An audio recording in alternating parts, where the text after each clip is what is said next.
Mga kaprayam natin live si Alzar Aurelio, weather specialist mula sa Pag-asa. Magandang umaga po, sir. Magandang umaga sa inyo. Mataas po ba yung chance ng mag-landfall sa bansa ng Bagyong Leon? Tsaka kung sakali, saan po ito?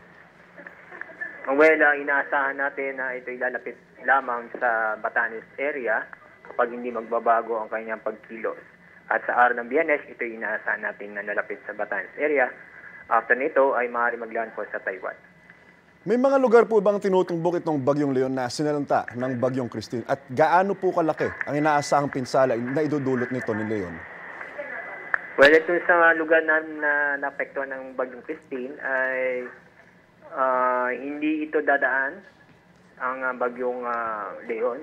Ang magiging track kasi nito ay pupuntang extreme northern Luzon, yung sentro ng Bagyo, after nito Taiwan. So malayo yung malaking pagkakaiba yung tinahak ni Bagyong Christine kumpara sa forecast track kay Bagyong Leon. Sa Alzar, posible po bang maging super typhoon itong si Leon? Sa nakita namin hindi, pero inaasahan natin lalakas ito at maaaring umabot ng typhoon bago lumabas ng PAR. Lilihis po sa bansa itong si Leon, no? May mga lugar po bang posible na maapektuhan ng ulan at hangin na bitbit nito? Opo, na maapektuhan ng Bagyong Leon sa darating araw at mostly dito sa eastern section ng Luzon, katulad ng Cagayan Valley, Quezon at Pico Region. Ito po yung dito sa Metro Manila. Aabutan po kaya ng ulan ito?